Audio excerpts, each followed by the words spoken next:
Have you ever wondered what are the factors that causes the development of human beings? While we are in our childhood, when we are developing, what are those factors, the environmental factors that have an impact or a bearing on our development, on our upbringing, who influence what kind of human being we'll become? Bronfenbrenner's ecological systems theory gives answer to that particular question. His theory posits that an individual's development is influenced by a series of interconnected environmental systems ranging from the immediate surroundings, example family, to the broad societal structures, for example culture. These systems include the microsystem, mesosystem, exosystem, macrosystem, and chronosystem, each representing different levels of environmental influences on an individual's growth and behavior.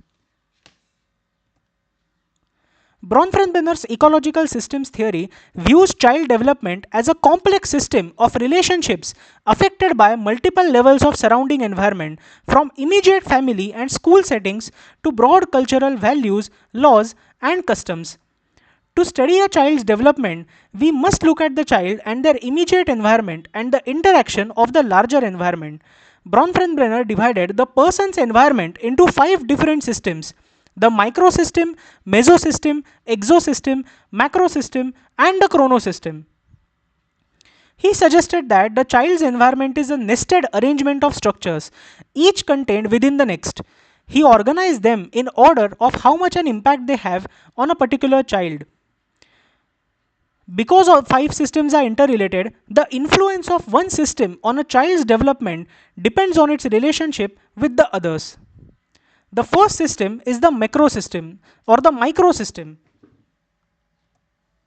The microsystem is the first level of Bronfenbrenner's theory and it is the things that have a direct contact with the child in the immediate environment. It includes the child's most immediate relationships and environments. For example, a child's parents, siblings, classmates, teachers, and neighbors would be part of the microsystem. Relationships in a microsystem are bidirectional, meaning other people can influence the child in their environment and change other people's beliefs and actions. The interactions the child has with these people and environments directly impact development. For instance, supportive parents who read to their child and provide educational activities may positively influence cognitive and language skills. Or children with friends who bully them at school might develop self esteem issues. The child is not just a passive recipient but an active contributor in these bidirectional interactions. The second level of system is the mesosystem. The mesosystem is where a person's individual microsystems do not function independently but are interconnected and assert influence upon each other. The mesosystem involves interactions between different microsystems in the child's life. For example, open communication between child's parents and teachers provides consistency across both the environments. However, conflict between these microsystems, like parents and teachers blaming each other for the child's poor grades, creates tension that negatively impacts the child. The mesosystem can also involve interactions between peers and family. If a child's friends use alcohol, this may introduce substance use into the family microsystem. Or if siblings do not get along, this can spill over to the peer relationships. The third system is the exosystem. The exosystem is a component of the ecological systems theory developed by Bronfenbrenner in 70s. It incorporates other formal and informal social structures. While not directly interacting with the child, the exosystem still influences the microsystems. For instance, a parent's stressful job and work schedule affects their availability, resources, and mood at home with their child. Local school board decisions about funding and programs impact the quality of education the child receives. Even broader influences like government policies, mass media, and community resources shapes the child's microsystems. For example, cuts to some programs at school could limit a child's exposure to those particular programs. The child does not directly interact with these structures, but they shape their microsystems.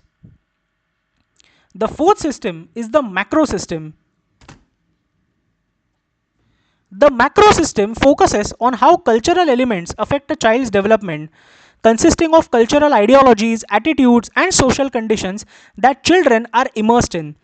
The macro system differs from previous ecosystems as it does not refer to the specific environments of one developing child but the already established society and culture in which the child is developing. Beliefs about gender roles, individualism, family structures, and social issues establish norms and values that permeate a child's microsystems. For example, boys raised in patriarchal cultures might be socialized to assume domineering masculine roles. Socioeconomic status also exerts macro influence level. Children from affluent families will likely have more educational advantage versus children in poverty. Even within a common macro system, interpretations of norms differ. Not all families with the same culture hold same values or norms. And the fifth system is the chrono system. The chrono system relates to the shifts and transitions over the child's lifetime. These environmental changes can be predicted, like starting school, or unpredicted, like parental divorce or changing schools when parents relocate for work, which may cause stress. Historical events also fall within the chrono system, like how growing up during a recession may limit family resources, or growing up during war versus peacetime also fall in this system. As children get older and enter new environments, both physical and cognitive changes interact with shifting local expectations. For example, the challenges of puberty combined with transition to middle school impact self esteem and academic performance. How children respond to expected and unexpected life transitions depends on the support of their ecological systems.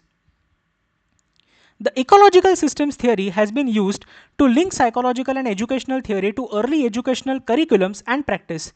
The developing child is at the center of the theory, and all that occurs within and between the five ecological systems are done to benefit the child in the classroom. Bronfenbrenner's model quickly became very appealing and accepted as a useful framework for psychologists, sociologists, and teachers studying the child development. This model provides a holistic approach that is inclusive of all the systems children and their families are involved in, accurately reflecting the dynamic nature of actual family relationships. It is useful when it comes to development of immigrant children. Immigrant children's experiences in the various ecological systems are likely to be shaped by their cultural differences. This was the theory of ecological model of development. Thank you so much for listening.